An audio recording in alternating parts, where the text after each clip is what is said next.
أعوذ بالله من الشيطان الرجيم. بسم الله الرحمن الرحيم. تبارك الذي بيده الملك وهو على كل شيء قدير. الذي خلق الموت والحياة ليبلوكم أيكم أحسن عمل وهو العزيز الغفور. الذي خلق 7 سماوات طباقا ما ترى في خلق الرحمن من تفاوت فارجع البصر هل ترى من فطور ثم ارجع البصر كرتين ينقلب إليك البصر خاسئا وهو حسير. ولقد زينا السماء الدنيا بمصابيح بها وجعلناها رجوما للشياطين وأعتدنا لهم عذاب السعير. وللذين كفروا بربهم عذاب جهنم وبئس المصير. إذا ألقوا فيها سمعوا لها شهيقا وهي تفور تكاد تميز من الغيظ كلما ألقي فيها فوج سألهم خزنتها ألم يأتكم نذير قالوا بل قد جاءنا نذير فكذبنا وقلنا ما نزل الله من شيء إن أنتم إلا في ضلال كبير. وقالوا لو كنا نسمع أو نأكل ما كنا في أصحاب السعير فاعترفوا بذنبهم فسحقا لأصحاب السعير. إن الذين يخشون ربهم بالغيب لهم مغفرة وأجر كبير. وأسروا قولكم أو اجهروا به إنه عليم بذات الصدور. ألا يعلم من خلق وهو اللطيف الخبير. هو الذي جعل لكم الأرض ذلولا فامشوا في مناكبها وكلوا من الرزق وإليه النشور. أأمنتم من في السماء أن يخسف بكم الأرض فإذا هي تمور أم أمنتم من في السماء أن يرسل عليكم حاسبا فستعلمون كيف نذير ولقد كذب الذين من قبلهم فكيف كان نكير أولم يروا إلى الطير فوقهم صافات ويقبضن ما يمسكهن إلا الرحمن إنه بكل شيء بصير أمن هذا الذي هو جند لكم ينصركم من دون الرحمن إن الكافرون إلا في غرور أمن هذا الذي يرزقكم إن أمسك رزقه بل له في عتو ونفور أفمن يمشي مكبا على وجهه أهدى أمن يمشي سويا على صراط مستقيم قل هو الذي أنشأكم وجعل لكم السمع والأبصار والأفئدة قليلا ما تشكرون قل هو الذي ذرأكم في الأرض وإليه تحشرون ويقولون متى هذا الوعد إن كنتم صادقين قل إنما العلم عند الله وإنما أنا نذير مبين فلما رأوه زلفة سيئت وجوه الذين كفروا وقيل هذا الذي كنتم به تدعون قل أرأيتم إن أهلكني الله ومن معي أو رحمنا فمن يجير الكافرين من عذاب أليم قل هو الرحمن آمنا به وعليه توكلنا فاستعلمون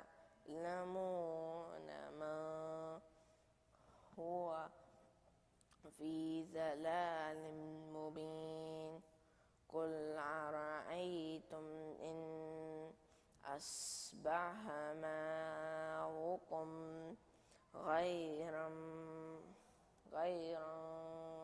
فمن يأتيكم بماء معين صدق الله العلي العظيم.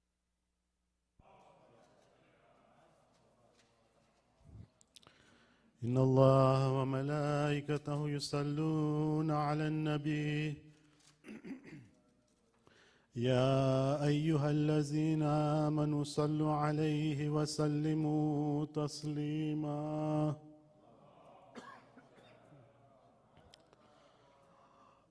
الله أكبر الله أكبر الله أكبر الله أكبر أشهد أن لا إله إلا الله أشهد أن لا إله إلا الله أشهد أن محمدا رسول الله أشهد أن محمدا رسول الله أشهد أن عليا ولي الله أشهد أن عليا حجة الله حي على الصلاة حي على الصلاة حي على الفلاح حي على الفلاح حي على خير العمل حي على خير العمل الله أكبر الله أكبر لا إله إلا الله لا إله إلا الله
أعوذ بالله من الشيطان اللعين الرجيم. بسم الله الرحمن الرحيم. الله أكبر الله أكبر. أشهد أن لا إله إلا الله أشهد أن لا إله إلا الله أشهد أن محمدا رسول الله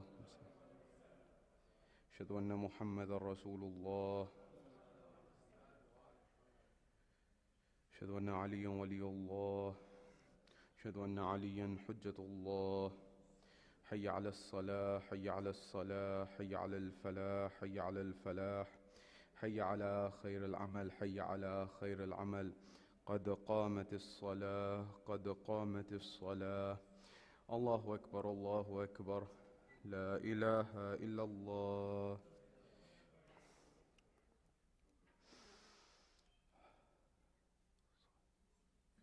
صلاة مغرب من صلاتي ونسخي ومحياي ومماتي لله، إني وجهت وجهي.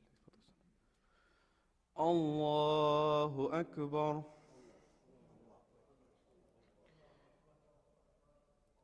بسم الله الرحمن الرحيم.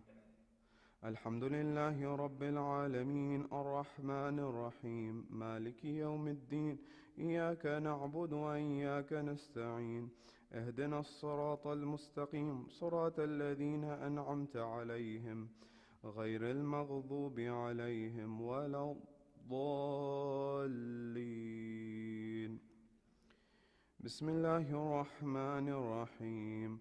والعصر إن الإنسان لفي خسر إلا الذين آمنوا وعملوا الصالحات وتواصوا بالحق وتواصوا بالصبر.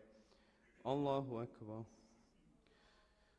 سبحان الله، سبحان الله، سبحان الله، سبحان ربي العظيم وبحمده. سمع الله لمن حمده. الله أكبر. سبحان الله، سبحان الله، سبحان الله، سبحان ربي الأعلى وبحمده. الله أكبر. أستغفر الله ربي وأتوب إليه. الله أكبر. سبحان الله، سبحان الله، سبحان الله، سبحان ربي الأعلى وبحمده.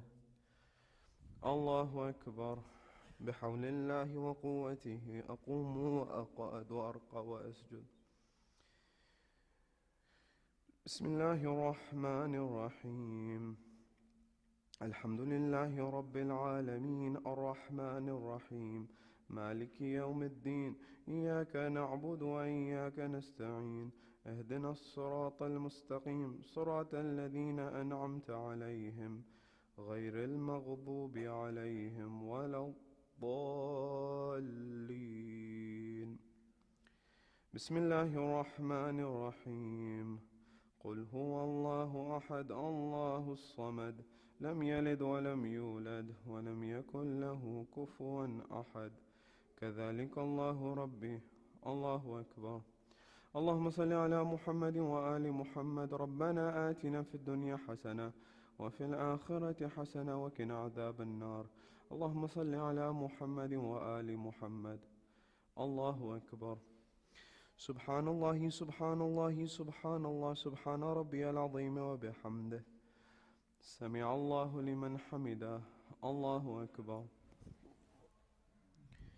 سبحان الله، سبحان الله، سبحان الله، سبحان ربي الأعلى وبحمده. الله أكبر. أستغفر الله ربي وأتوب إليه. الله أكبر. سبحان الله، سبحان الله، سبحان الله، سبحان ربي الأعلى وبحمده. الله أكبر. الحمد لله وخير الأسماء لله. أشهد أن لا إله إلا الله وحده لا شريك له، وأشهد أن محمدا عبده ورسوله. اللهم صل على محمد وآل محمد. بحول الله وقوته أقوم وأقعد وأرقى وأسجد.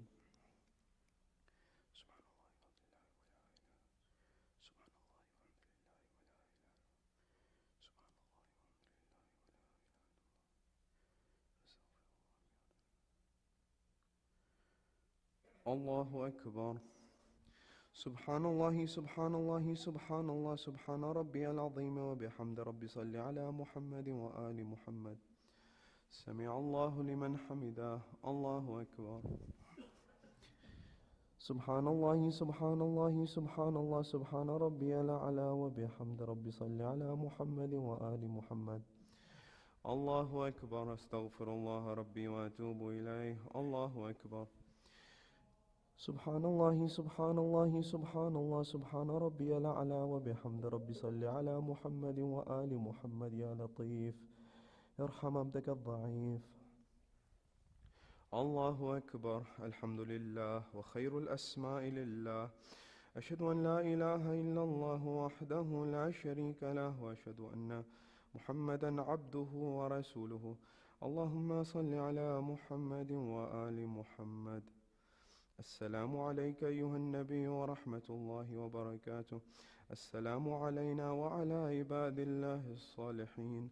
السلام عليكم ورحمة الله وبركاته. الله أكبر، الله أكبر، الله أكبر، لا إله إلا الله.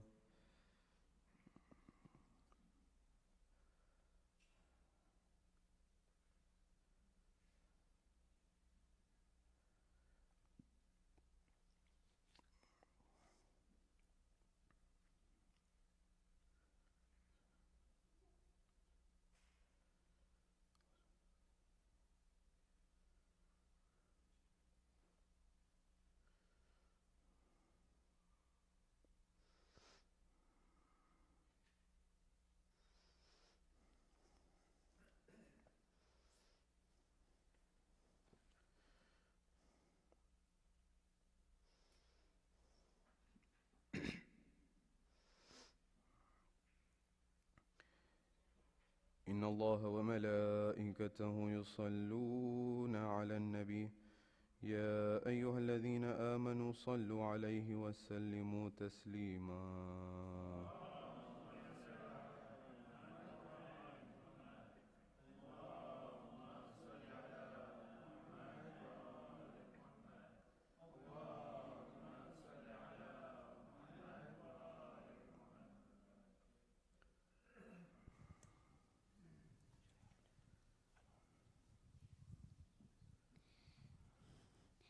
بسم الله الرحمن الرحيم. اللهم صل على محمد وآل محمد. اللهم إني أسألك موجبات رحمتك وعزائم مغفرتك والنجاة من النار ومن كل ولية والفوز بجنة عضوان في الدار السلام وجوار نبيك محمد عليه وآله السلام. اللهم ما بنا من نعمتي فمنك لا إله إلا أنت، أستغفرك وأتوب إليك.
أعوذ بالله من الشيطان اللعين الرجيم. بسم الله الرحمن الرحيم. الله أكبر الله أكبر.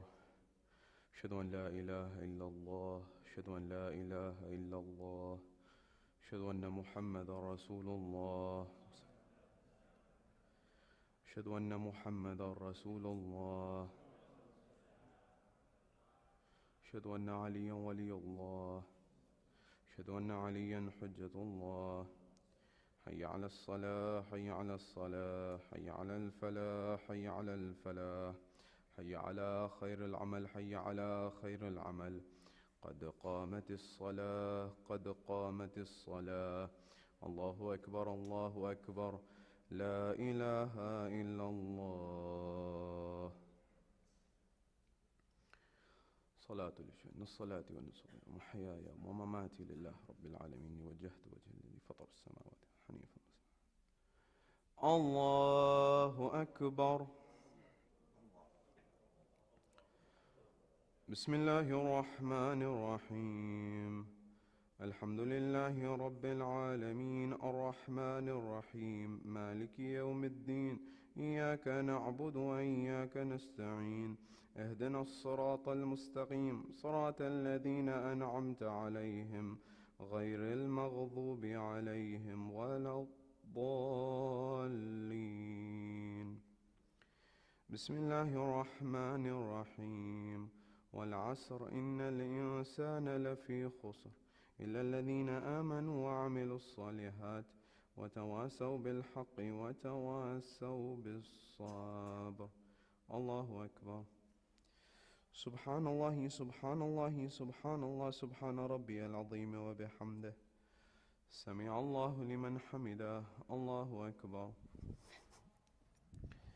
سبحان الله سبحان الله سبحان الله سبحان ربي الأعلى وبحمده.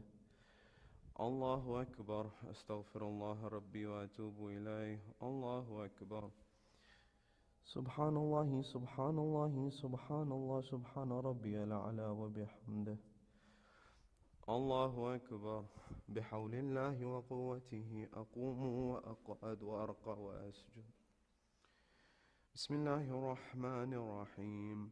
الحمد لله رب العالمين الرحمن الرحيم مالك يوم الدين.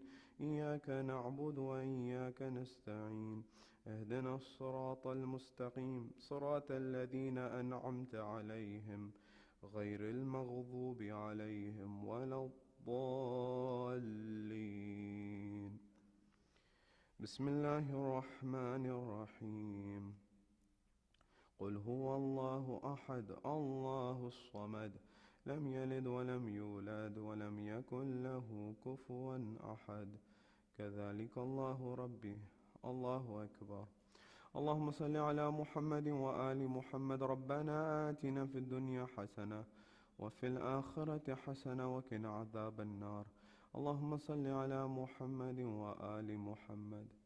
الله أكبر. سبحان الله سبحان الله سبحان الله سبحان ربي العظيم وبحمده. سمع الله لمن حمده. الله أكبر. سبحان الله سبحان الله سبحان الله سبحان ربي الأعلى وبحمده. الله أكبر. أستغفر الله ربي وأتوب إليه. الله أكبر. سبحان الله سبحان الله سبحان الله سبحان ربي الأعلى وبحمده. الله أكبر. الحمد لله وخير الأسماء لله. أشهد أن لا إله إلا الله وحده لا شريك له وأشهد أن محمدا عبده ورسوله. اللهم صل على محمد وآل محمد.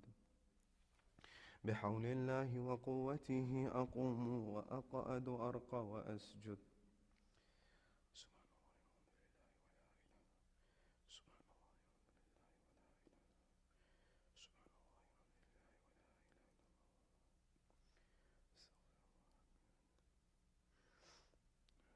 الله أكبر.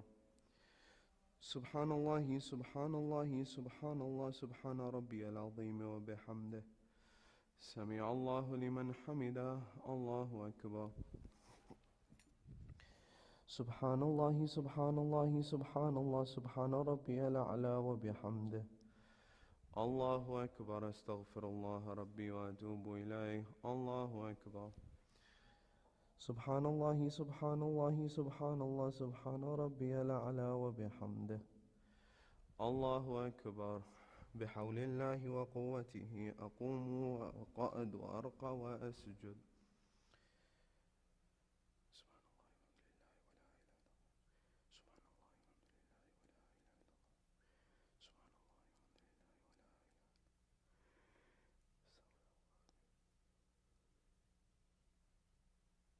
الله أكبر. سبحان الله سبحان الله سبحان الله سبحان ربي العظيم وبحمد ربي صل على محمد وآل محمد. سمع الله لمن حمده. الله أكبر. سبحان الله سبحان الله سبحان الله سبحان ربي الأعلى وبحمده. ربي صل على محمد وآل محمد. الله أكبر. أستغفر الله ربي وأتوب إليه. الله أكبر.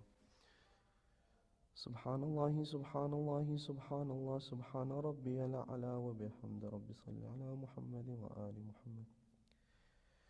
الله أكبر. الحمد لله وخير الأسماء لله. أشهد أن لا إله إلا الله وحده لا شريك له وأشهد أن محمدا عبده ورسوله. اللهم صل على محمد وآل محمد. السلام عليك أيها النبي ورحمة الله وبركاته. السلام علينا وعلى عباد الله الصالحين. السلام عليكم ورحمة الله وبركاته. الله أكبر. الله أكبر. الله أكبر. لا إله إلا الله.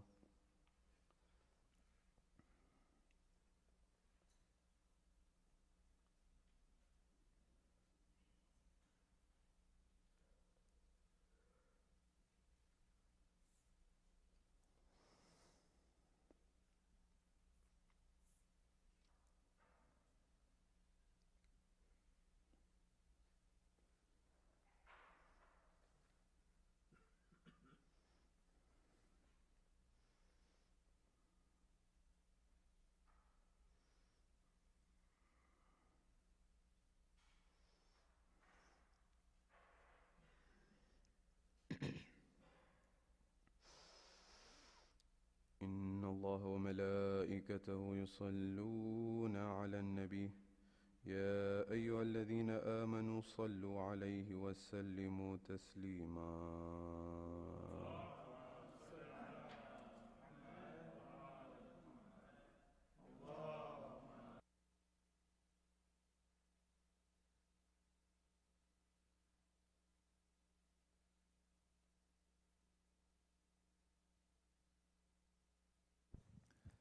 بسم الله الرحمن الرحيم. اللهم صل على محمد وآل محمد.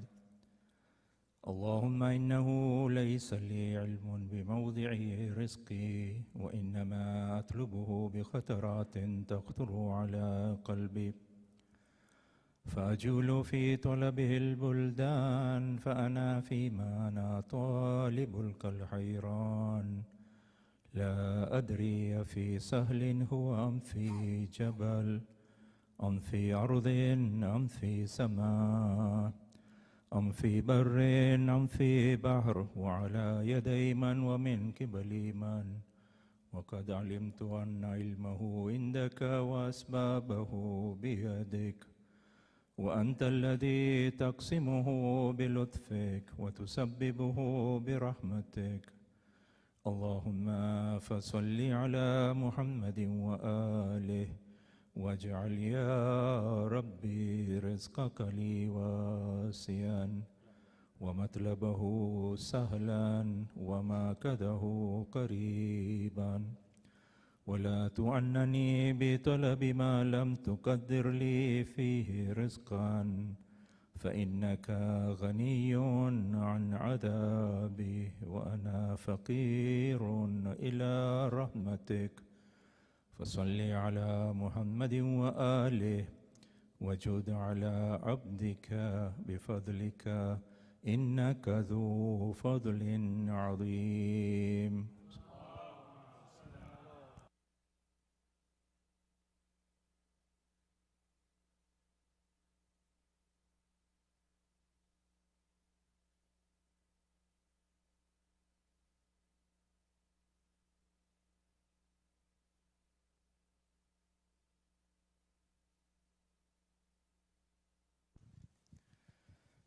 بسم الله الرحمن الرحيم. اللهم صل على محمد وآل محمد.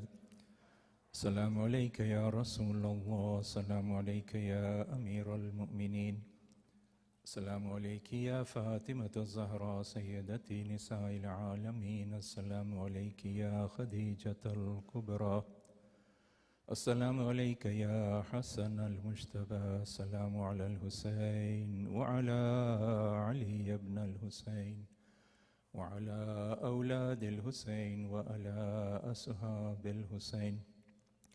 السلام عليك يا أئمة المسلمين علي بن الحسين زين العابدين ومحمد بن علي الباقر وجعفر بن محمد الصادق وموسى بن جعفر القاذب وعلي بن موسى الرضا ومحمد بن علي التقي وعلي بن محمد النقي والحسن بن علي العسكري. السلام عليك يا حجة الله يا ابن الحسن يا صاحب العصر والزمان. السلام عليك يا خليفة الرحمن.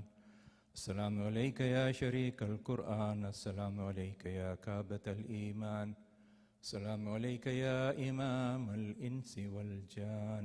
أجر الله فرجك وسهل الله تعالى مخرجك وظهورك ورحمة الله وبركاته. بسم الله الرحمن الرحيم. اللهم صل على محمد وآل محمد.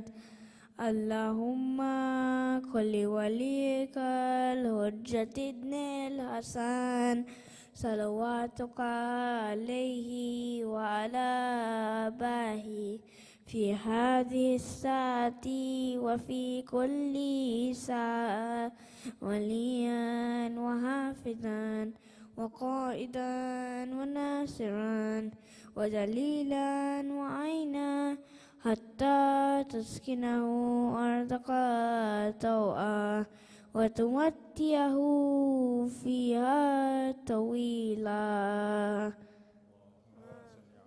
محمد وآل محمد.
صلوات على محمد وآل محمد.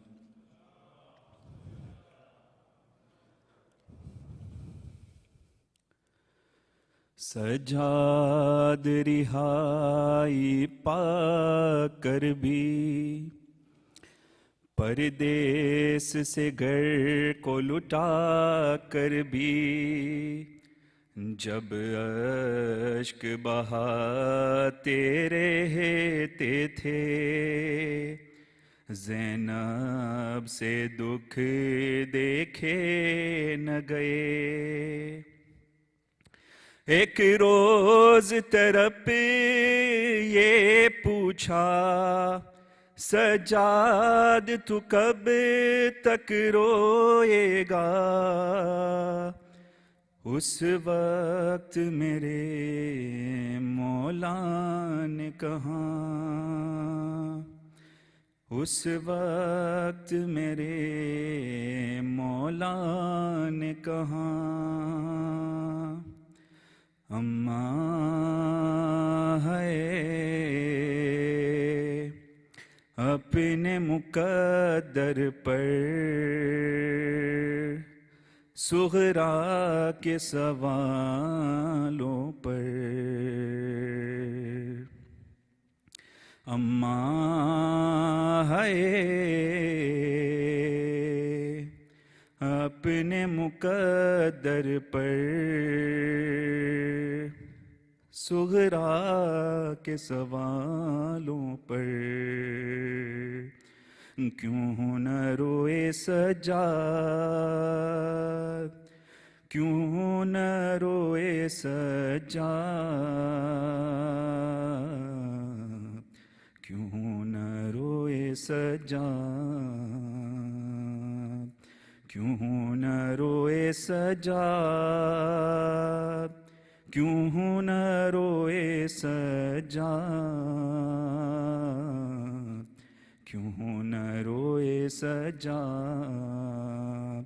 اے میری پھوپھی انصاف تو کر، نیزے پہ جو دیکھے باپ کا سر، ہو ساتھ سفر میں وہ جس نے چیرا تھا علی اکبر کا جگر، دروں کی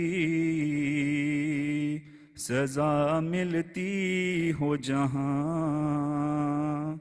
بچوں کو اشک بہانے پر، کیوں نہ روئے سجاد، کیوں نہ روئے سجاد،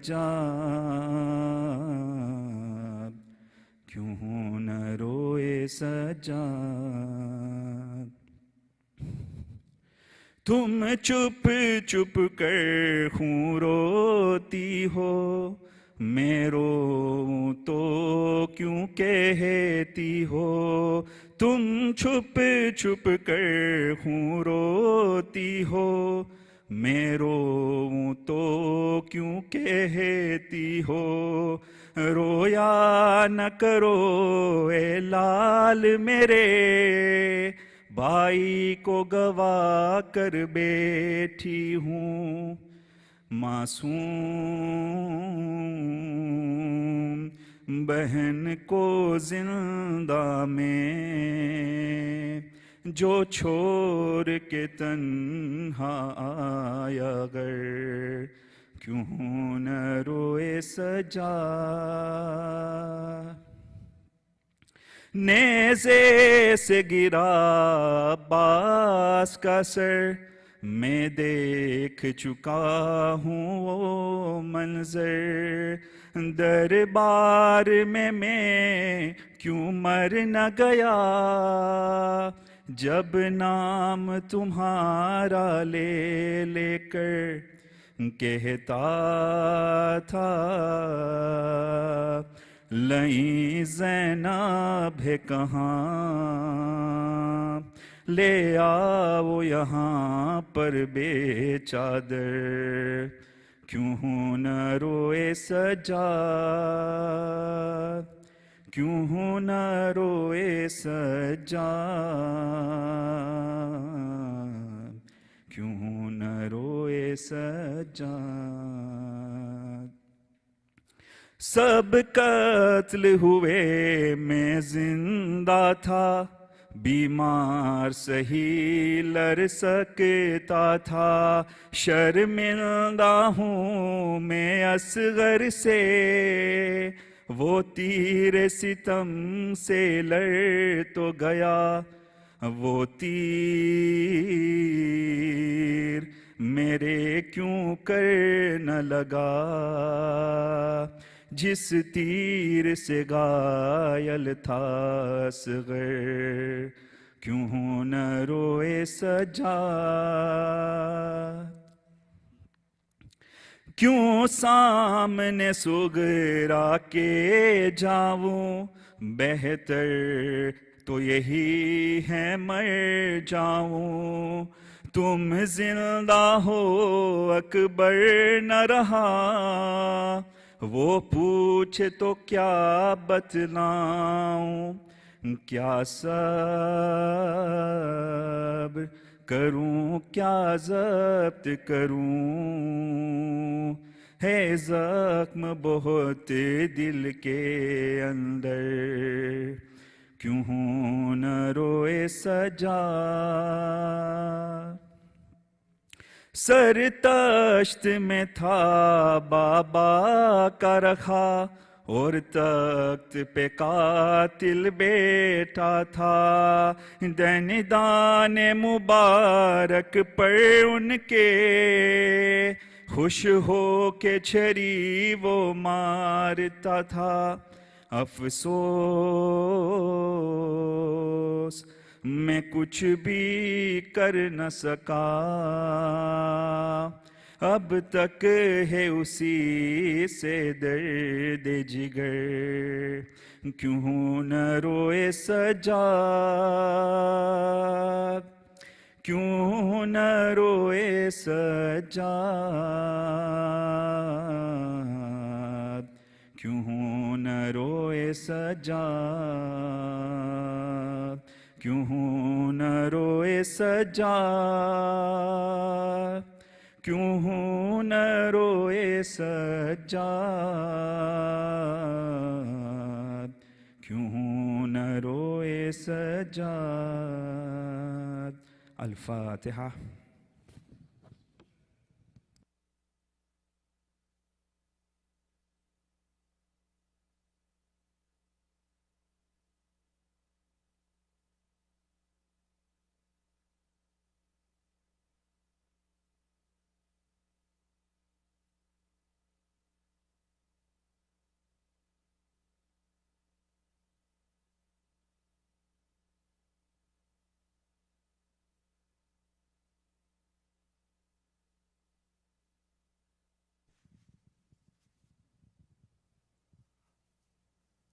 بر محمد و آل محمد صلوات۔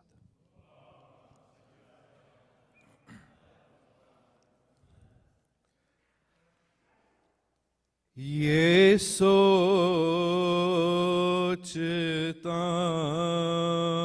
ہوں کہ عابد کا حال کیا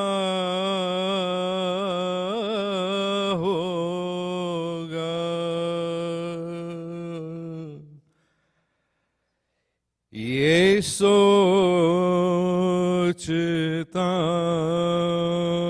ہوں کہ عابد کا حال کیا ہوگا،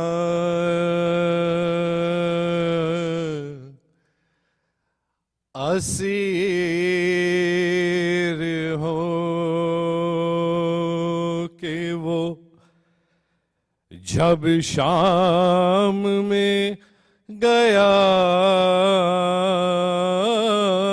ہوگا،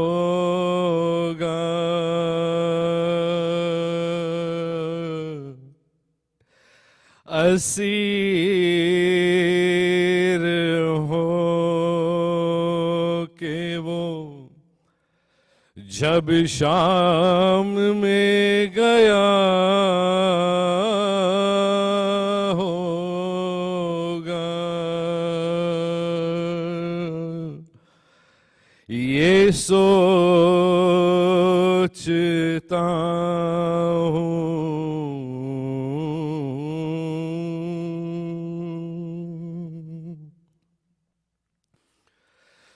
سنا ہے شام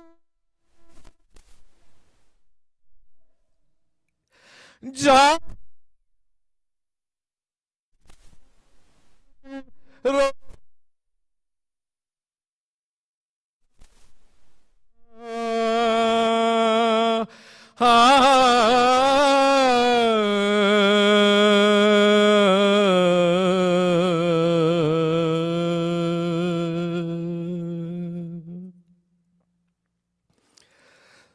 سنا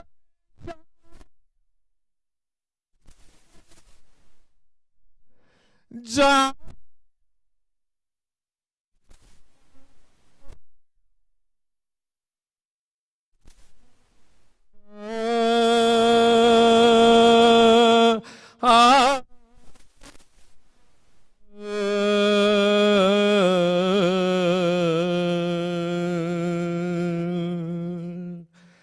نہ جانے شمر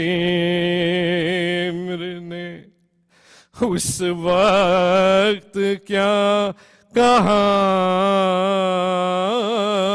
ہوگا، نہ جانے شمر نے اس وقت کیا کہاں ہوگا، یہ سوچتا ہوں،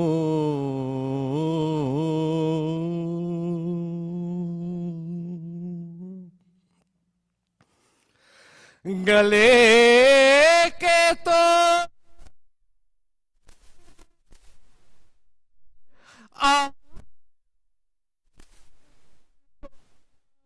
جھکانا تھا،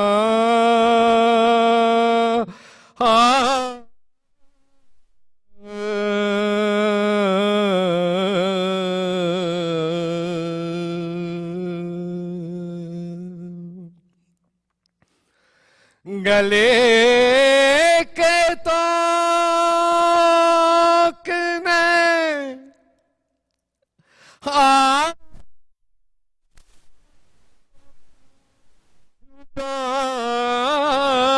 جھکانا تھا،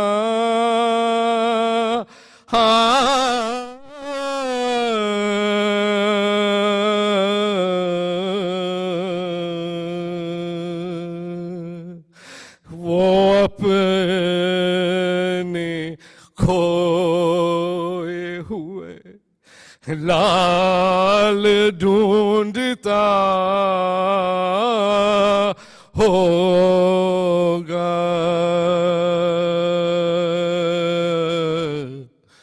وہ اپنے کھوئے ہوئے لال ڈھونڈتا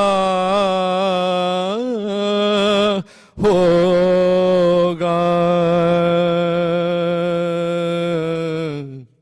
یہ سوچتا ہوں،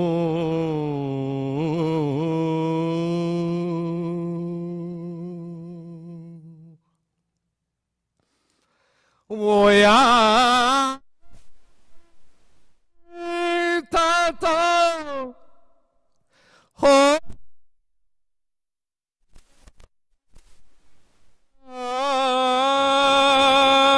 ہی کو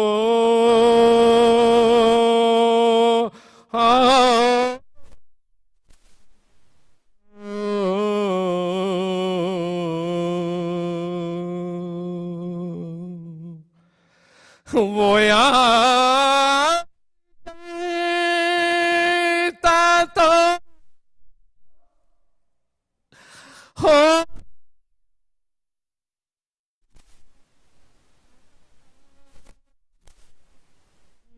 کو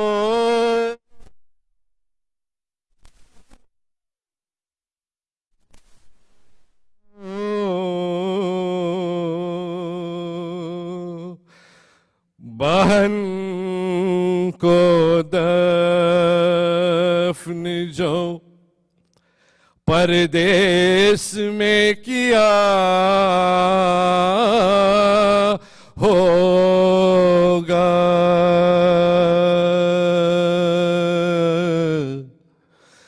بہن کو دفن جو پردیس میں کیا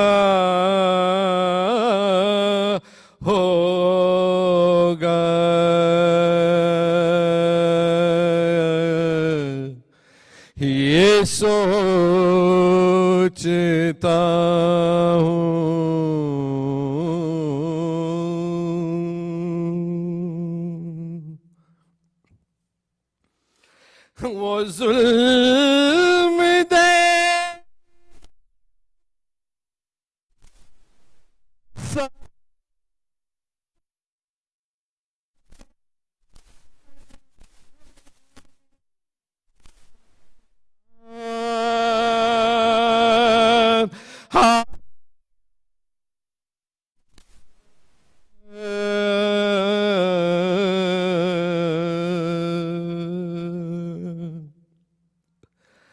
وہ ظلم دے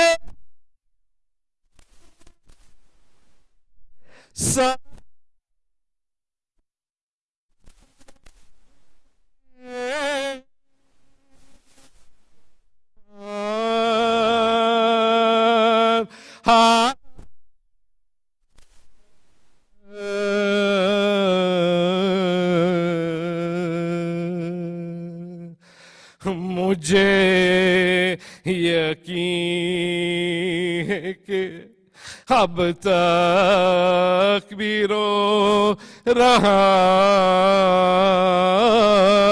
ہوگا مجھے یقین ہے کہ اب تک بھی رو رہا ہوگا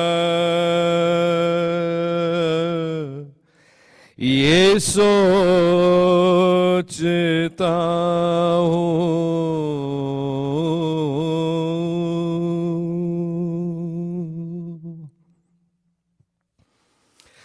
جو گو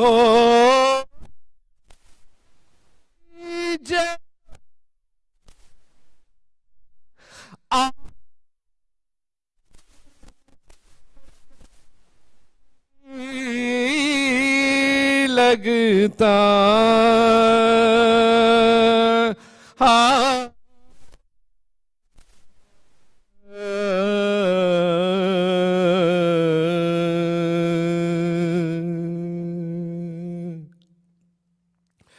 جو گو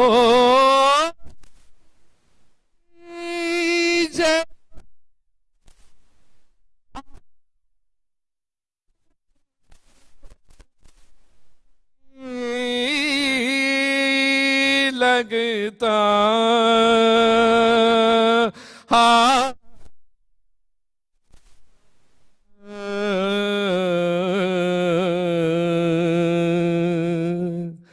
میرے خیال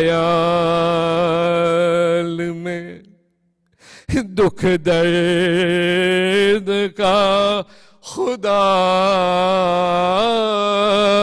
ہوگا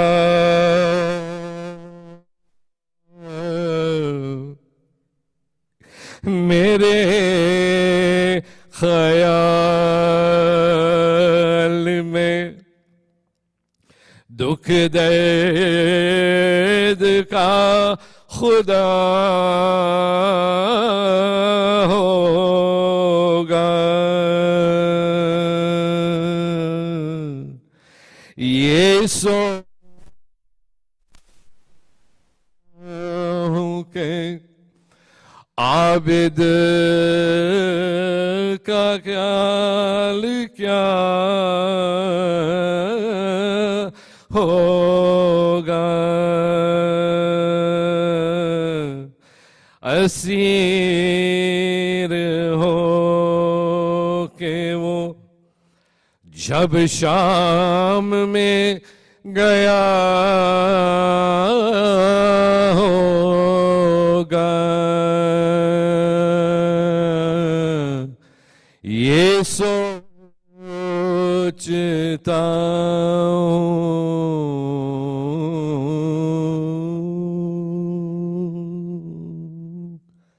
صلوات پڑھ دے محمد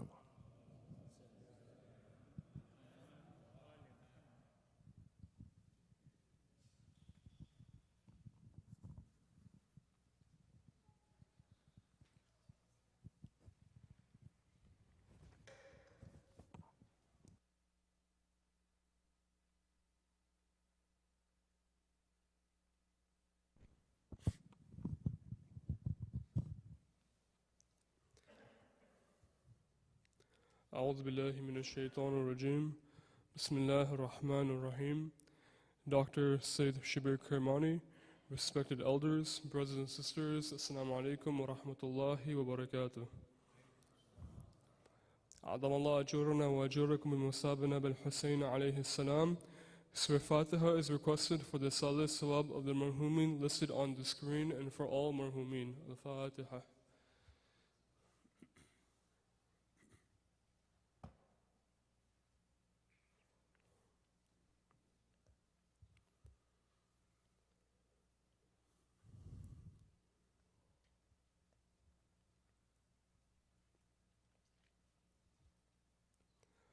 Amun Yujibu is requested for the names listed on the screen and for all those in need here and elsewhere. Bismillahir Rahmanir Rahim. أَمَّا يُجِيبُ الْمُضْطَرَّ إِذَا دَعَاهُ وَيَكْشِفُ السُّوءَ أَمَّا يُجِيبُ الْمُضْطَرَّ إِذَا دَعَاهُ وَيَكْشِفُ السُّوءَ أَمَّا يُجِيبُ الْمُضْطَرَّ إِذَا دَعَاهُ يَكْشِفُ السُّوءَ أَمَّا يُجِيبُ الْمُضْطَرَّ إِذَا دَعَاهُ يَكْشِفُ السُّوءَ أَمَّا يُجِيبُ الْمُضْطَرَّ إِذَا دَعَاهُ يَكْشِفُ السُّوءَ. Hussein Day. Masjid Hayy welcomes the Orlando community to our annual Hussein Day program that will take place this Saturday, August 27th in collaboration with Who is Hussein and American Muslim Community Center. Please note the change in the start time from 12 noon to 11 a.m. In honor of the death anniversary of Imam Hussein alayhi salam, Who is Hussein, a global organization with over 90 chapters, is uniting to help save lives by bringing communities together for the world's largest blood drive. The aim is to not only break a world record, but to save the lives and give hope to over 150,000 people worldwide. Please check the flyer that went out on our newsletter, as well as the WhatsApp broadcast for further event details, and register today for what promises to be an impactful event. Ladies Hey Mama. The ladies community is excited to announce a new initiative for mothers and children. The Hey Mamas group invites all mothers of small children to join and participate in activities, games, and story time during major occasions at Masjid Hayy. The Hey Mamas group aims to provide a place for moms and kids to have quality time at the Masjid, inshallah. Contact Aliya Aladina, Zahra Bimani, or Azmina Mauji for more details, or if you wish to volunteer. Muharram and Suffer Fund. As we continue to give quality programs, especially during the months of Muharram and Suffer, we request all who have attended and will continue to attend or watch the lectures online to make a donation towards these programs. Any amount is welcome. Our budget for the 2 months is $89,500, of which we have collected just over $55,000. We would like to take the opportunity to thank all our sponsors for their support. To make a contribution, please contact Brother Murtaza Kareem or Sister Batul Muki on the number on the screen, or you can sell your donation to donate@masjidhay.org or go to the link shown on the screen. And at this time, I would like to invite Dr. Sayyid Shabbir to recite tonight's majlis with a loud salawat ala Muhammad wa ali Muhammad.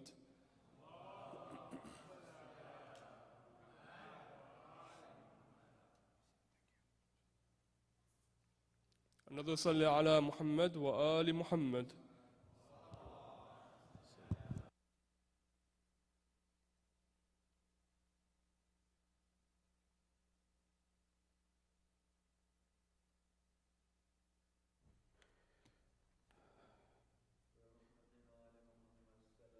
اللهم صل على أعوذ بالله من الشيطان اللعين الرجيم بسم الله الرحمن الرحيم فوض أمري إلى الله إن الله بصير بالعباد ولا حول ولا قوة إلا بالله العلي العظيم حسبنا الله ونعم الوكيل ونعم المولى ونعم النصير والصلاة والسلام والتحية والإكرام على الرسول المسدد المصطفى الأمجد المحمود الأحمد الذي سمي في السماء بأحمد وفي الأرض بأبي القاسم محمد اللهم صل وعلى أهل بيت الطيبين الطاهرين المعصومين المظلومين المنتجبين الذين أذهب الله عنهم الرجس وطهرهم تطهيرا اللهم صل وقل رب اشرح لي صدري ويسر لي أمري واحلل عقدة من لساني يفقه قولي أما بعد قال الله تبارك وتعالى في كتاب الكريم بسم الله الرحمن الرحيم إن الله بالغ أمري صدق الله العلي العظيم زينوا مجالسكم بالصلوات على محمد وآل محمد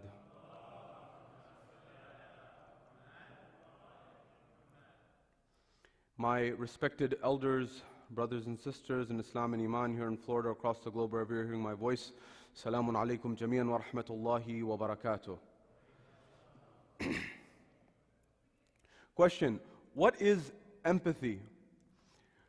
We've come to commemorate the life and times of our fourth holy Imam, this individual who struggled and strived throughout his life, who suffered and went through trial after trial, and yet despite going through trial after trial and difficulty after adversity, in our perspective at least, he yet beyond this, despite this, he kept the praise of Allah subhanahu wa ta'ala on his mind and on his lips.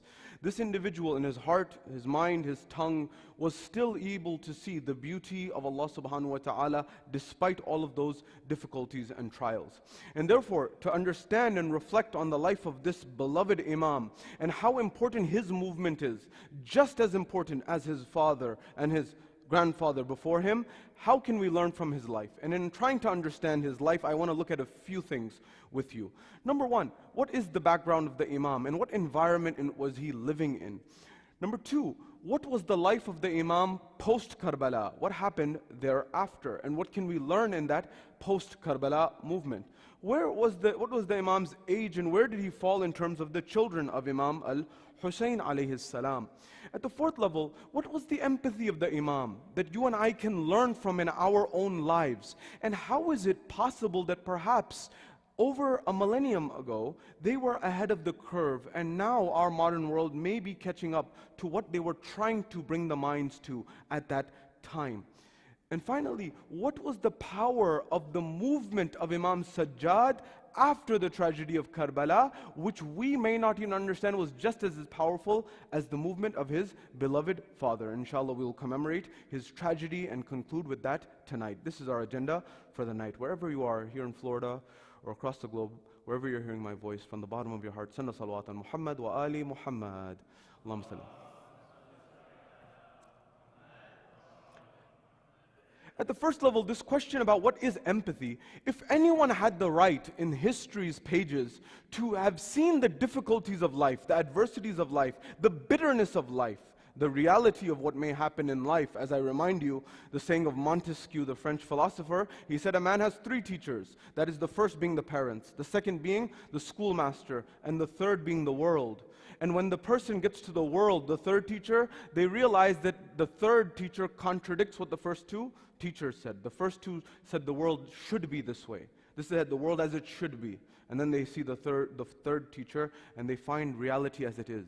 If anyone saw the dark face of the life, if anyone saw the dark face of the world, it was Imam Sajjad, having seen his whole family butchered before his eyes. But you notice that in the power of this Imam, he did not allow that difficulty and adversity to make him bitter. He did not allow it to overcome his life and buy real estate in his mind, to the point that every person that he saw, for example, he was acting hostile to them. He was not. He was acting, in fact, opposite, loving, compassionate, empathetic. How does one do this? Imagine you've been shown one of the worst sides of humanity, and yet despite that you are able to have such a control over yourself that you do not blame this on others, and rather you see the majesty and the beauty of Allah subhanahu wa ta'ala. This is something worth reflecting on. Why? Because it may solve some of the problems and challenges that you and I are facing in the world. In fact, you may find that our community, as in the Shia Muslim community, based on the teachings of the Ahlul Bayt, may be one of the communities that has the opportunity to bring this to light for the global community so that our world can have a bit more harmony, a bit more justice, a bit more fairness, a bit more empathy. What do I mean? Number one, coming to the life of this blessed Imam, you will find, according to narrations, as you know, he is the son of the blessed third Imam of ours, Imam Ali ibn al-Husayn, Imam Hussein ibn Ali, Shahid Karbala. Sallu ala Muhammad wa ali Muhammad. Allahumma salli. And his mother is Bibi Sharbano, who came as a princess from modern day Persia. And when she came, according to narrations, she was taken as a captive. There's a debate during which Khalifa's time. Putting that to the side, when she was brought there, the Khalifa of the time, according to some narrations, said to sell all of the prisoners of wars in the bazaar. When he made this order, the narrations say that the news reached the ear of Imam Ali. When the news reached the ear of Imam Ali said, did you not hear Rasulullah say that the royalty of any republic or any state or any environment, regardless of them being Muslim or not, do not sell them in the bazaar, in the market? That have that dignity for them, regardless of whether they're Muslim or not. So, oh yeah, we forgot, we're sorry about that. So they made sure those arrangements. They said, what should we do with them? So why don't you ask them? Remember, although the Imam is reminding of the humanity here. He said, you can take, okay, you've taken them as prisoner of war. But what did Rasulullah do when he took prisoners of war? Which was the normal custom at that time and in this time as well. Rasulullah said, look, you can become Muslim and you're free. Or you can teach some Muslims how to read and write or some art or craft or science that you know and you're free. That person wasn't teaching fiqh or Rasul or something like that. They didn't even know Islam. So Rasulullah understood the value of knowledge and wisdom at that time. So he said, ask them what they want to do. He says, what do you say? At that point in time, the narrations say that Bibi Shahrbano said that I saw in my dream that this environment will happen. I will be taken captive and I will marry an individual by the name of Hussein.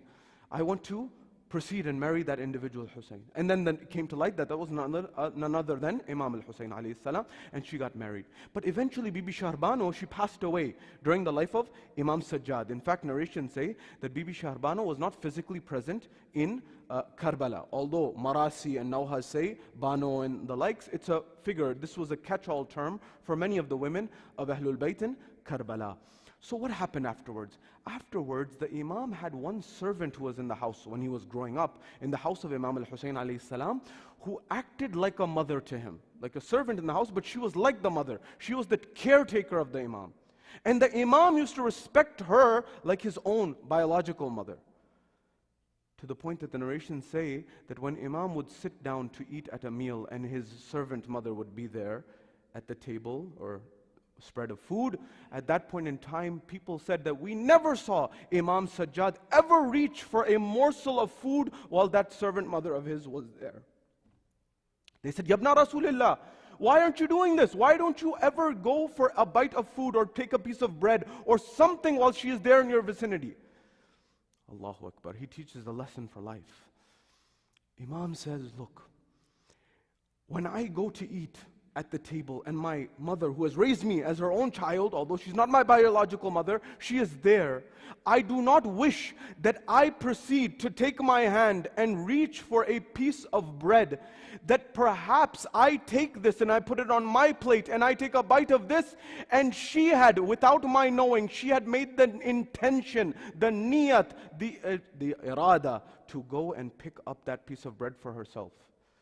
And I picked it up before her. The Imam is saying, do not even disrespect your parents in your mind, let alone in reality. Allah subhanahu wa ta'ala in the Quran says, Bismillahir Rahmanir Rahim, وَقَضَى رَبُّكَ أَلَّا تَعْبُدُوا إِلَّا إِيَّاهُ وَبِالْوَالِدَيْنِ إِحْسَانًا. The style of this verse, the commentators have spent pages on this. Why this style where Allah says, I enjoin you to not put anyone with me. Do not enjoin anyone with me. Allah says, وَقَضَى رَبُّكَ أَلَّا تَعْبُدُوا إِلَّا إِيَّاهُ. I ordain on you, do not associate anyone with me. That is, do not commit shirk. وَبِالْوَالِدَيْنِ إِحْسَانًا. Ya Allah, why are you taking your exalted name and the parent's name in one breath, seemingly? The commentator saying it is as if Allah subhanahu wa ta'ala is saying, I only want you to worship me, but if I were to give you anyone to worship other than me, it would be your parents. because they are to represent those divine attributes of Allah subhanahu wa ta'ala on earth. The rahmah, the mercy, the compassion. That womb, the rahim of the mother, it comes from the same womb in Hebrew and in Arabic. The root word is mercy. Rahim in Hebrew, rahim in Arabic. It's both Semitic languages. Mercy of God, because that's where the child is protected. Now, the reality of the matter is this was the theory. The hope is that the parents are loving and affectionate, not only after birth, but even in the womb. Why? What is happening in the news is before you and I right now. And this is our opportunity that I'm trying to shed light in. The Parkland shooting trial and sentencing is happening right now as we speak. This devastating school shooting that unfortunately we were not able to stop as a society. In 2022, we cannot stop our children from dying. I feel in my bones that, the same way we look at centuries of past and we say how barbaric were people. For example, there's a book I invite you to read. It's called Madness in Civilization by Foucault. Michel Foucault was one of the great French philosophers, considered the great French philosophers of the 20th century. In fact, when he met Sayyid Hussein Nasr and others, he said, look, I'm not known in France right now. But as you know, there was French influence in Iran. He says, but when I die, or in the not too distant future, my views will spread like wildfire in Tehran. And he was exactly right. In Madness in Civilization, which is the history of mental illness in society, he says in England and the history of Europe, there was a time 200 years ago where on Sundays or on the weekend, they would actually go to mental hospitals of that time, and they would actually use the subjects, the human beings that were behind the glass. You would pay a coin, and you would actually observe them for pleasure the way you go to a zoo and view animals. This is what happened in the history of Europe, not that long ago, 200 years ago. That these places, these hospitals, mental asylums, they wanted a stream of income, and in order to get a stream of income, they would say people are willing to watch this. And so they would pay money, and they would kick this coin, and they would look at what's going on. This is in the history of Europe. But now, when you look at this environment, what is going on in Parkland? The argument that the defense is making, now I'm not saying that we should not protect society, we must protect society and keep people away. But the argument the defense is saying that, hold on a second, this child was poisoned before they came into the world. So what do you mean poisoned before they came in the world?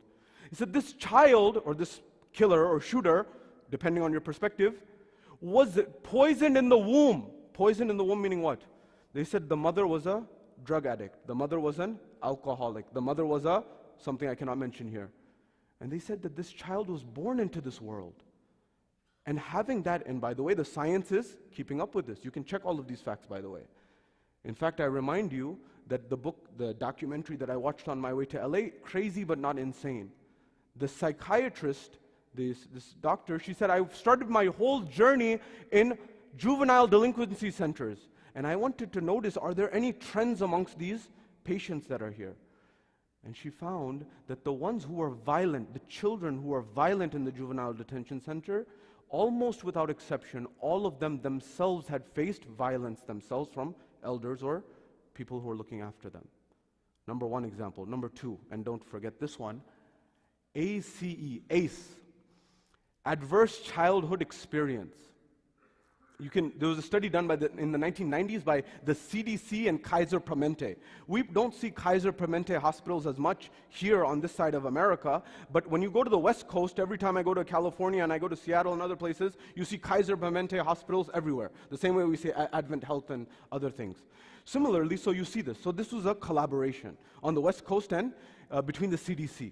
And what this physician who's telling their journey and their research, they found that they were in a place in Bayview, and they were finding that they were getting a lot of patients, or young children, I should say, who were diagnosed with ADHD.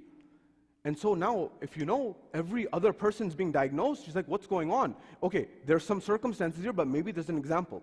The first example of epidemiology, they say, is Dr. John Snow. One of the first examples is Dr. John Snow. Dr. John Snow, there was a cholera outbreak in England 200 years ago, in London actually. And everyone was getting cholera, and he said, what's going on? So he mapped out the data of where are people getting cholera. And he found there was a high concentration in one locality in London. And when he found that high concentration of cholera there, and he said the people who are on the other side of town, they all visited that place. They had a commonality there. So he went to that, there was a water fountain there, a body of water, a reservoir where people got water from.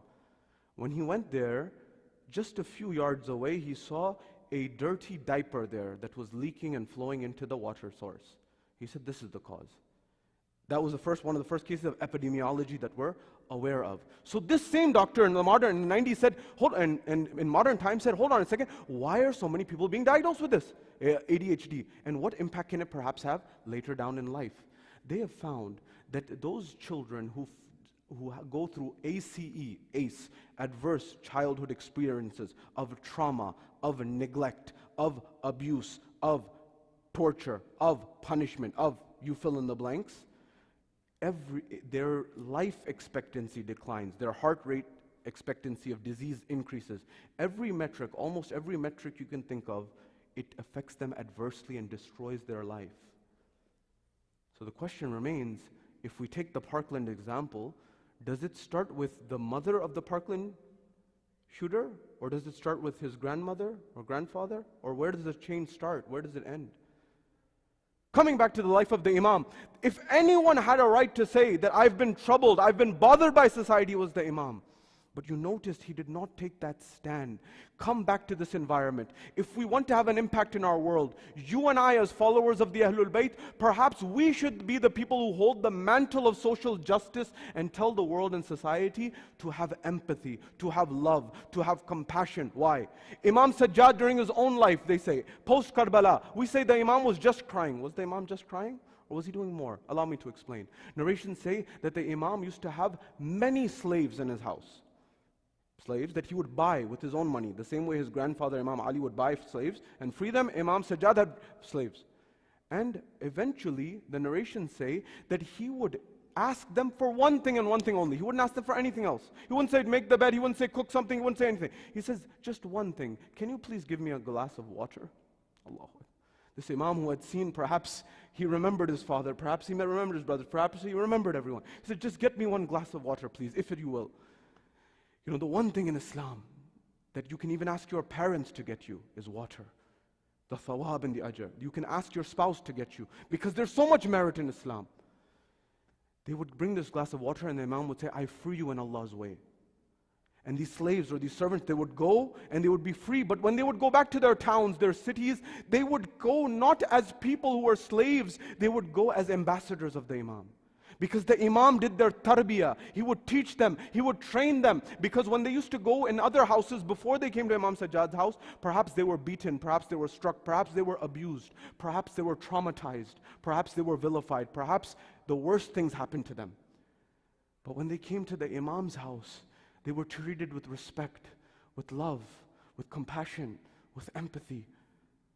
And they said, wow, if anyone has the right to be bitter and vile, it's this person, but he's not. There is humanity in the world. There is empathy in the world. There is love in the world. There is hope in the world. Allahumma salli.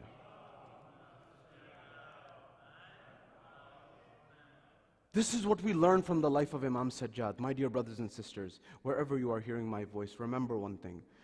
There may be someone in your midst, in your family, in your friend circle, in your community circle, who may be going through adverse experiences, childhood and otherwise. Remember, those people who go through adverse childhood experiences, oftentimes they are not the first chain. They are not the first link in the chain. They are but one link in an entire chain. Oftentimes their parents may have gone through it. Their grandparents may have gone through it. Their great-grandparents may have gone through it. But who's going to break the cycle? Who's going to break the chain effect? Who's going to break the domino effect? It is our responsibility to raise awareness in society to say that oftentimes people's decisions, partially they may be their own, partly, but partly there are other dynamics at play. Brain chemistry may be at play. Their experiences in childhood may be at play that desensitize them, that make them feel in a particular way. I know these are things that you may say, where is this coming from? What's the basis of this? It's our job to teach the teachings of the Ahlul Bayt in light of what the modern dynamics of the equation are. And by the way, there's a lot of hope today. I told you about what was happening in Europe 200 years ago, where they would be paraded like Zoo animals, some of those are mentally ill. Alhamdulillah, today we have medication. Today we have therapy. Today we've made a lot of progress on that front. And we have a long way to go. But we need to make sure in our communities, nobody feels there's a stigma with respect to these things if they've gone through trauma. How do we help people? How do we heal together? The same way that Imam Sajjad taught us to heal. Post Karbala, the Imam was not just sitting down very quickly. The Imam was spending time, for example, with the Quran. Remember, if you're going through difficulty, one tradition from the Imam that I will hold close to heart and I invite you to. Imam says that this Imam who had seen all the struggles, all the tragedy, all the difficulty, he says, even if everyone in the East and everyone in the West perishes, nobody left, and it is only me, and all I have is the Quran al-Majid wal-Furqan al-Hamid, I will still not feel lonely. What is this Imam saying? In our world, we're doubled. That loneliness in America has doubled in the last 50 years. People, we have crowds around us, but we're alone. We don't have that sense of community. I'm talking about global society, American society, Western society. We're in crowds, but we're just there amongst swarms of people and lonely amongst that. You see how many people die lonely, not having someone around them. And they feel that at the end of their life. It's a huge epidemic in America. But who's going to raise the alarm? Remember this. The same way that right now climate change is being neglected. You saw what just happened in Dallas. Dallas was having a severe drought, and in one day, I'm going to Dallas this weekend, rain pouring 7 inches. And they're saying, climate change experts and scientists are saying, this is the effect of global warming and climate change. But they've been ringing the alarm for years. Nobody's listening. Similarly, on this particular issue, certain people have been raising the alarm of the impact of childhood trauma. We need to have training not only for the children, but parents. Remember, there's no school for parenting. So parents, it's on-the-job training.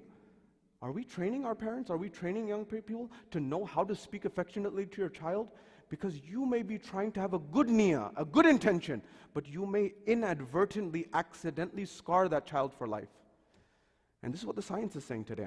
These are not my words. And unless you speak to a child psychologist or an expert of the mind who's able to unwrap and remove this damage that has happened to your brain, you may go through that cycle again and you may pass this on. I'll give you an example. In these camps that I've gone to, in our own communities, when you go there after 3-4 days, they open up to you and they tell you some of the challenges that they're going through. And you know what's really sad is many of them go through abuse. I'm not saying it's not happening in other communities, it's happening. I'm talking about our own community because that's our community. And they say that, we've had to deal with physical abuse. And the Maulanas don't know what to do about it. Who's going to solve that problem? And you know what the saddest part is? It's becoming learned, inherited behavior. Their children who are born and raised in America are adopting the same approach. Because it's learned pattern behavior. Who's going to solve these problems? The Masjid, the Imam Bargah, the Husainiyah, it is high time that it comes to a moment that our KPI is not checking the box. Our key performance indicator is not, I checked the box, I was here, I had the program on time, it ended on time, I had the ziyarah, I had the Quran. The key metric should be transformation. Are we transforming lives or not? Are we improving people's quality of life or not? When they come here and then they go home afterwards, is their relationship with their spouse better or not? Is their relationship with their children better or not? Is their relationship with their family better or not? Is our relationship with our community better or not? And if it's not, what are we doing here? Would the Imam want us to just come here, check the box? Or would the Imam want us to be true Shias who make the world better, who make society better, who alleviate suffering not only for Shias but the whole of humanity? Was that not what Imam Ali was doing in the middle of the night with carrying food on his back, covering his face so no one knows, to give curry and to give bread to those who were impoverished? The same thing that Imam Sajjad would do in the middle of the night, by the way. What did they want from us? And what are we doing? I say to myself first and foremost, who are we transforming? Am I transforming myself? That when Rasulullah came to when he propagated Islam, he would stop his khutbah and he would take Imam Hassan and Hussein as young children in his lap and he would kiss them. And the Arabs said that we see a strong leader as someone who doesn't show love and affection. Rasulullah flipped it on its head. He said, you don't understand what I'm doing. I'm changing your worldview for your own good. But the world didn't understand. There's so much to say. Empathy. If anyone had a right to object to what had happened, it was Imam Sajjad, but he did not become bitter. He broke the cycle, and he even saw compassion in his enemy. This Imam, who after Karbala wasn't the only thing. Do you know after Karbala, the narrations say, when Karbala happened afterwards, there was the siege of Medina. They pillaged Medina, and they made the mosque of Rasulullah stable, Yazid's forces. Then they pillaged Mecca, as you know, Waqatul Harra. They did every unsacred and unbelievable thing you can imagine, leaving all of that aside. There was a moment when there were revolutions that were happening in Medina, the likes of Marwan and the likes of some of the worst people. The people turned against them and they had no safe haven. Marwan is the one who, on the night when Imam Hussein was told to give bay'ah, he says, if he leaves, you will not be able to get him. Behead him. Take his head. If you are not able to take his head right now, you'll never get him. At that point in time, he says, behead him. And then the Imam says, will you behead me or this one, O son of the indecent woman? Why did the Imam maybe say this? Maybe the Imam is indicating that maybe there are impacts on this person that is in front of me that came genetically, that came another way. Maybe people at that time couldn't understand. I don't know. But the Imam does not use language that is below grade, especially they don't use cursing like you and I do. Or that was not in that sense. So he may have been alluding to something. We'll leave that to the side. This individual was seeking amnesty during the time of Imam Sajjad. Imam Sajjad gave him refuge, Marwan, in his own home. He says, you can stay here, I will protect you. Allahu Akbar. Not because he agreed with him, but he had humanity. There's another moment in time, other people were running here and there when this happened, when the revolutions in Medina happened after Karbala. Certain Shias, they began, and other people said that we must fight back, and they began to revolt the people who were running here and there. This one person leaves from Medina. Imam had just gone out. As you know, Imam would go for ziyarah and other things. Imam was coming back towards Medina, and he was traveling in the outskirts of Medina, I should say. This man passes by the caravan, and he says, will you give me amnesty? He said, yes. Come into our caravan, we'll protect you. He jumps into the caravan. He says, what is your name, O man who's given me amnesty? He says, my name is Ali. He said, Ali who? He said, Ali, son of Hussein. Son of Hussein. Son of who? Son of Ali. Son of Abu Talib. He says that if you knew who I was, you would not let me in this caravan. So he says, Imam looks back at him. He says, Hussein ibn Namir, I recognized you from a mile away. You are the one who put the spear in my brother Ali Akbar's chest. He recognized that and he still protected him. Very quickly, the scholars say, from the Arab culture and environment, they say Ali Akbar, based on the tradition of Imam Sajjad, in the darbar. When Imam is in the darbar, they ask, who are you? He says, I'm Ali. Son of who? Son of Hussein. He says, that I thought we killed Ali ibn al-Hussein. He says, that was my older brother, Aliun al-Akbar. I am Ali Awsat, and there was Ali Asghar. Awsat meaning the middle, and the elder is Ali Akbar. So they say Ali Akbar was 27 or so, and Imam Sajjad was about 23.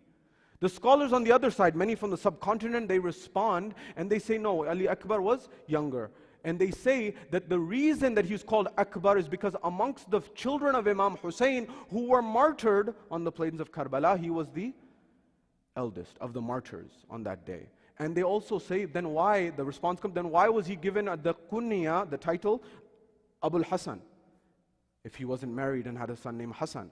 And the response comes back from the subcontinent scholars, from their perspective, in their view, many of them, and also Persian and some Arab scholars, they say the response is because anyone who was named Ali in the family of the Ahlul Bayt, almost without exception, they got the kunya Abul Hasan right away, automatically, the same way that Imam Ali alayhi salam had that kunya. Keeping all of that aside, remember, the Imam forgave some of the most vicious people.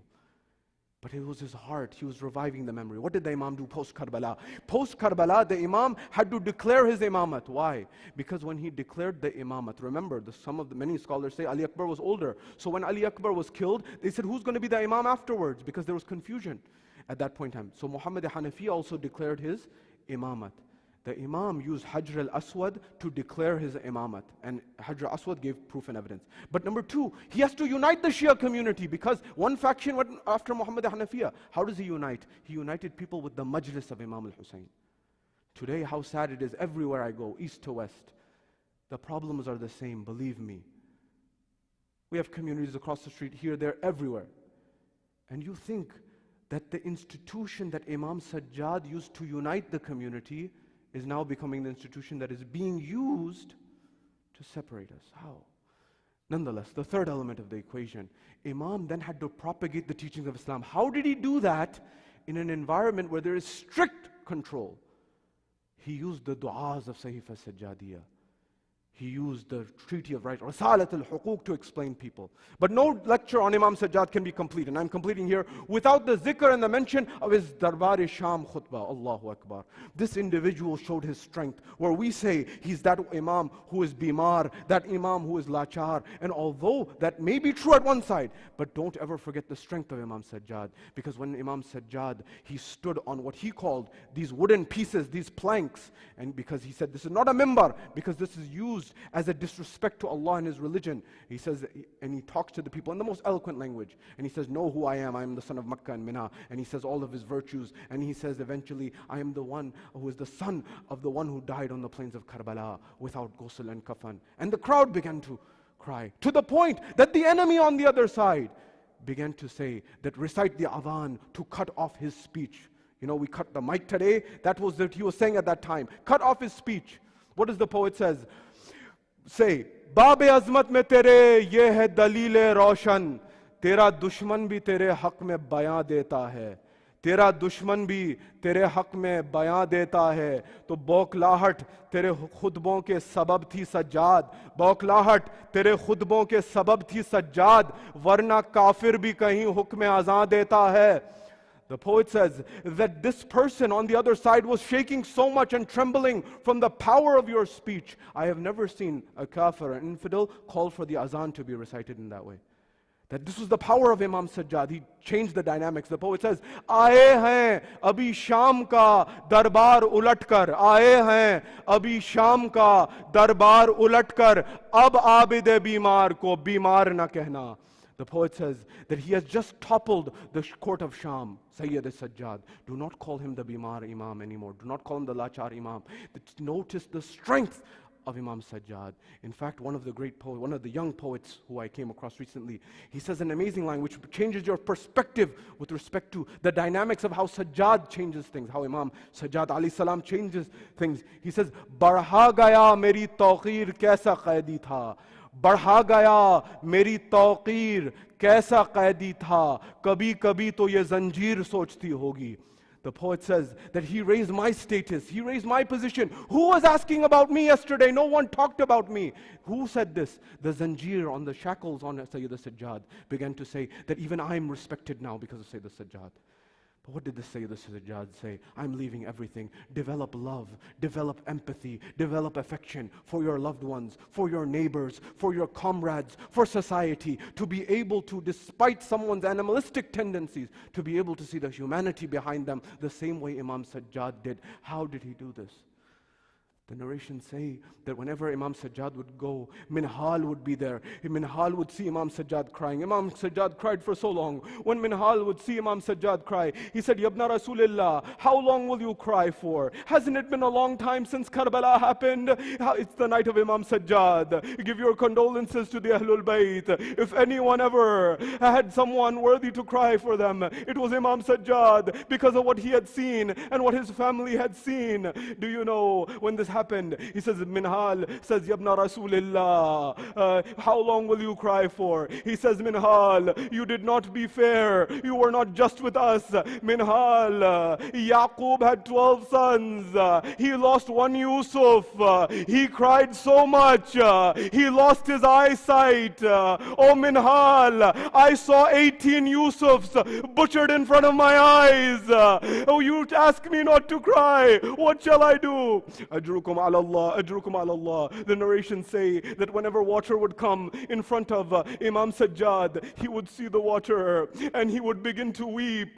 Even the water that was brought for wudu, to do the ablution, he would see it and he would begin to cry. When this would happen at that point in time, the narrations say that he would cry so much the water which was pure would become mixed, and when it would become mixed they would bring another one. Perhaps when he saw the water, he remembered the thirst of Sakina. Perhaps Perhaps he remembered the thirst of Ali Asghar. Perhaps he remembered the thirst of Imam al-Hussein himself, Ajrukum ala Allah, or his brother Aliun al-Akbar. Other narrations say whenever it happened that someone brought food in front of Imam Sajjad, when they brought food after Karbala, Imam Sajjad would weep and he would cry. Perhaps he would remember that moment when his aunt Zainab, he approached Sayyidah Zainab after Karbala and said, my aunt Zainab, what is the matter? I have never seen you read Salatul Layl while you are seated. At that point in time she said, my child, my son, and my Imam Sajjad, what shall I say to you? The amount of food that comes is so little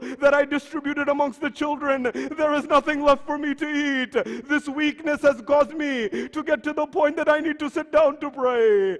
And perhaps there's another moment that when they would see the Imam and they would see him in the bazaar, when they would see him in the bazaar, the Imam, they would close their shops. When they would close their shops, they would try to make sure the Imam doesn't see. And the Imam once saw an individual who was a butcher, and he says, did you make sure that you gave this animal water? Did you make sure you fed this animal? And did you make sure that there was no one other animal that was nearby this animal when you were slaughtering it?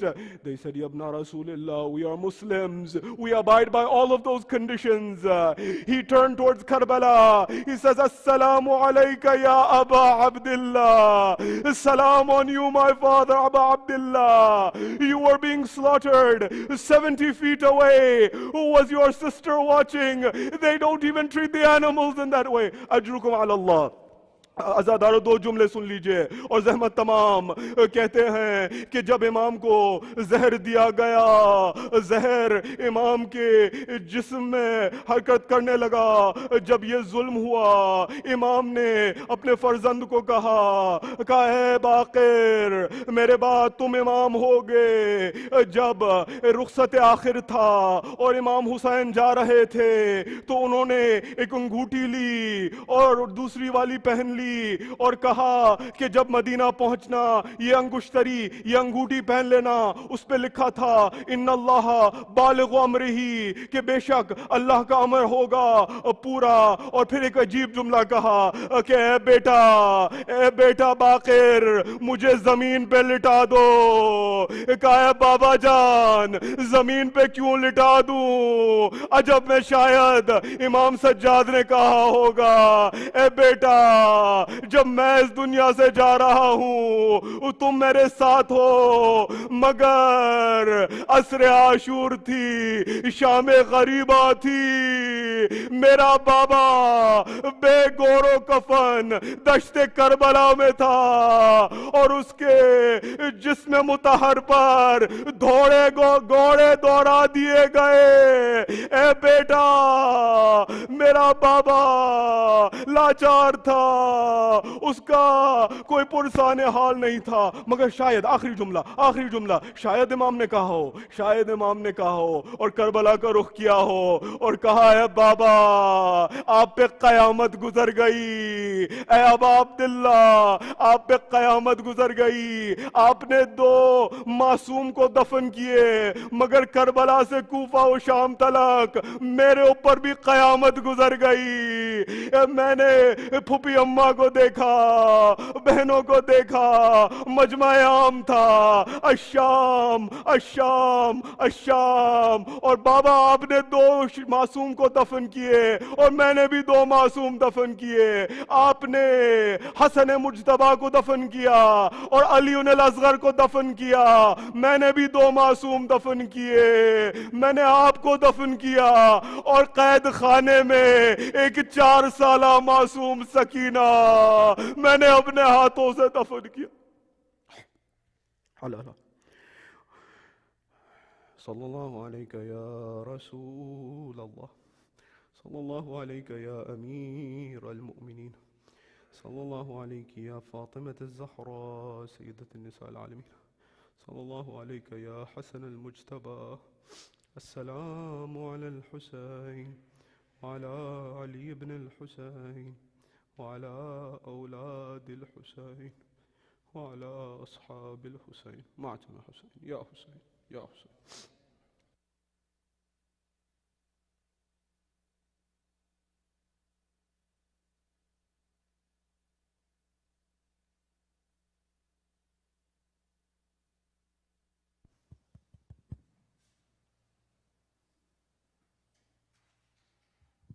یا حسین یا حسین یا حسین یا حسین یا حسین یا حسین زنجیر میں جکڑے ہوئے بیمار کا ماتم زنجیر میں جکڑے ہوئے بیمار کا ماتم زنجیر میں جکڑے ہوئے بیمار کا ماتم ہم کرتے ہیں کربل کے عزادار کا ماتم زنجیر میں جکڑے ہوئے بیمار کا ماتم وہ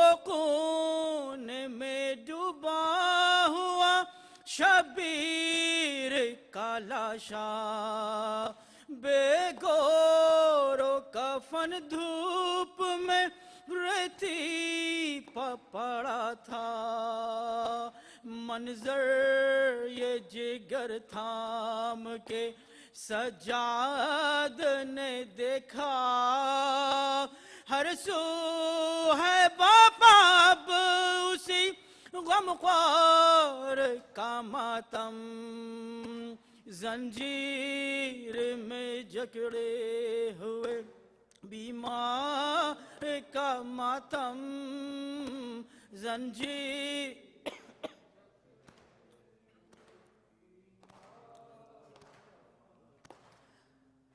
سجاد نے دیکھے ہیں عجب درد کے منظر نیزوں کی بلندی پا شہیدوں کے کٹے سر ماں بہن تھی بازاروں میں بے مقنعو چادر شبیر کے مقصد کے مددگار کا ماتم زنجیر میں جکڑے ہوئے بیمار کا ماتم زنجیر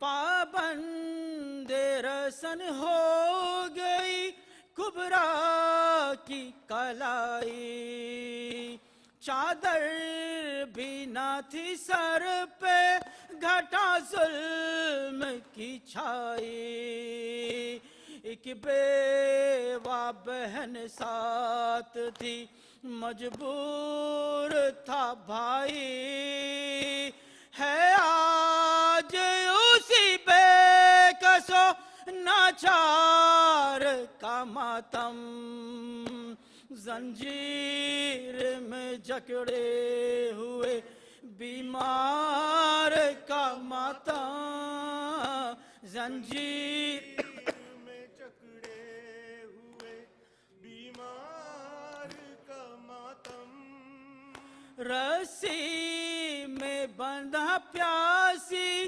سکینہ کا گلا تھا کہتی تھی مجھے گود میں لے لیجئے بھیا کس طرح سے دیتے اسے سجاد دلاسا ہے تو سلاسل کے گرفتار کا ماتم زنجیر میں جکڑے ہوئے بیمار کا ماتم زنجیر میں جکڑے ہوئے بیمار کا ماتم پاؤں میں ورم پوشت پہ دروں کے نشان تھے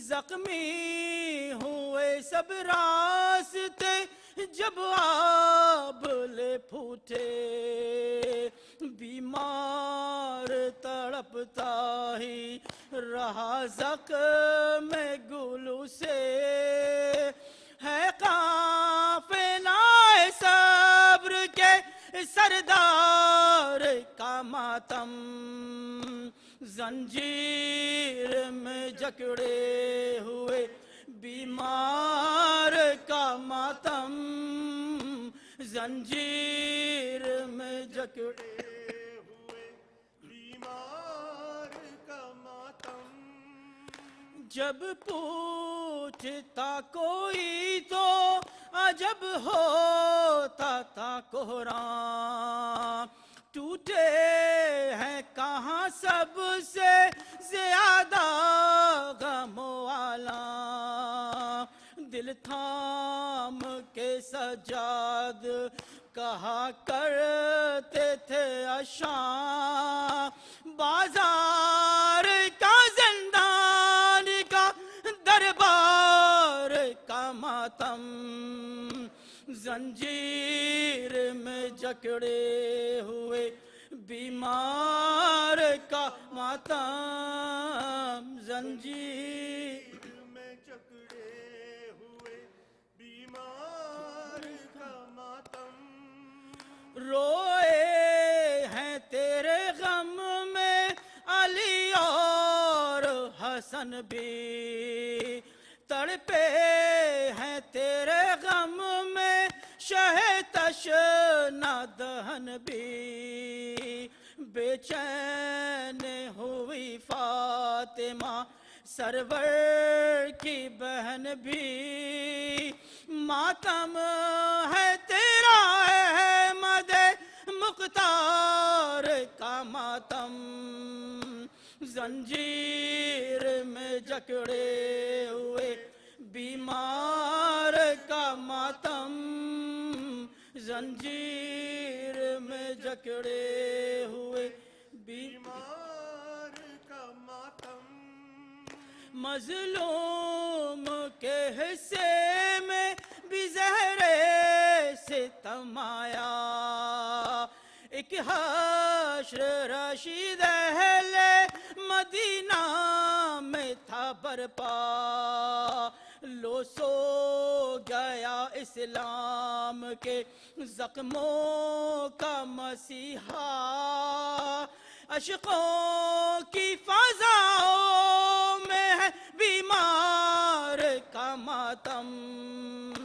زنجیر میں جکڑے ہوئے بیمار کا ماتم زنجیر میں جکڑے ہوئے بیمار کا ماتم زنجیر میں جکڑے ہوئے بیمار کا ماتم یا حسین غریب حسینہ مظلوم حسینہ شہید حسینہ یا اباب دلہ عزادارین گرامی آج جتنا جی چاہے ماتم دل کھول کے کیجئے یہ جناب فاطمہ ہم سب کو دیکھ رہی ہے یہ عزا ہے عرش فرش عزا ہے یہ دل کھول کے ماتم کیجئے جواب دیجئے عزاداروں شہید حسینہ غریب حسینہ مظلوم حسینہ یا اباب دلہ غریب حسینہ شہید حسینہ مظلوم حسینہ یا اباب دلہ فرش عزا پر آنسو بہا کر سارے عزاداروں نے کہا غریب حسینہ مظلوم حسینہ شہید حسینہ یا اباب دلہ غریب حسینہ مظلوم حسینا شہید حسینا یا ابا عبداللہ تو ہی غریب زہرا ہے مولا سانسوں کا تجھ سے رشتہ ہے مولا ہم ہے حسینی تیرے کرم سے سب کے دلوں میں بستا ہے مولا ہے بے کسوں کا تو ہی سہارا تو ہے کریم کرب و بلا غریب حسینا مظلوم حسینا شہید حسینا یا ابا عبداللہ غریب حسینا مظلوم حسینا شہید حسینا یا ابا عبداللہ سب کے دلوں میں تیرا ہی غم ہے دونوں جہان پہ تیرا کرم ہے تو میرا دل ہے تو میری جان ہے تیرے ہی دم سے سینے میں دم ہے جس نے بھی سن لی تیری شہادت روتے ہوئے وہ کہنے لگا غریب حسینا مظلوم حسینا شہید حسینا یا ابا عبداللہ غریب حسینا مظلوم حسینا شہید حسینا یا ابا عبداللہ سینے سے برچھی تو نے نکالی لاش جواں کس طرح اٹھا لی مقتل میں اپنی جان لٹا کر دین خدا کی جان بچا لی دین خدا کا تو ہے مسیحا سارا زمانہ تجھ پہ فدا غریب حسینا مظلوم حسینا شہید حسینا یا ابا عبداللہ غریب حسینا مظلوم حسینا شہید حسینا یا ابا عبداللہ مرتضی و ذیشان عزا پر تیرا عطا ہے وارث حیدر ہم ہے دعائیں فاطمہ زہرا جب بھی کہیں ہو مجلس سرور فرش عزا پر نوحہ سنا کر دیتے رہے بس ایک صدا غریب حسینا مظلوم حسینا شہید حسینا یا ابا عبداللہ غریب حسینا مظلوم حسینا شہید حسینا یا ابا عبداللہ سورۃ الفاتحہ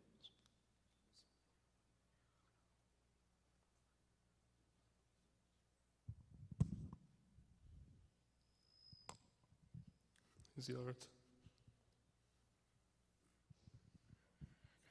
السلام علیکہ یا رسول اللہ السلام علیکہ یا امیر المؤمنین وابن سید الوسیین السلام علیکہ یا فاطمۃ الزہرا سیدتی نساء العالمین السلام علیکہ یا حسن المجتبی السلام علیکہ یا ابا عبداللہ وعلى الأرواح التي حلت بفنائك عليك مني جميعا سلام الله أبدا ما بكيت وبكي الليل والنهار ولا جعل الله آخر العهد مني لزيارتكم السلام على الحسين وعلى علي بن الحسين وعلى أولاد الحسين وعلى أصحاب الحسين السلام عليك يا علي بن الحسين ومحمد بن علي وجعفر بن محمد وموسى بن جعفر وعلي بن موسى ومحمد بن علي وعلي بن محمد والحسن بن علي. السلام عليك يا مولاي صاحب العصر والزمان. السلام عليك يا خليفة الرحمن. السلام عليك يا شريك القرآن. السلام عليك يا كعبة الإيمان. السلام عليك يا إمامنا وإمام الإنس والجان. أجل الله تعالى مخرجك وظهورك وجعلنا من أنصارك جميعا ورحمة الله وبركاته. اللهم كن لوليك الحجة ابن الحسن صلواتك عليه وعلى آبائه في هذه الساعة وفي كل ساعة وليا وحافظا وقائدا وناصرا ودليلا وعينا حتى تسكنه أرضك طوعا وتمتعه فيها طويلا برحمتك يا أرحم الراحمين.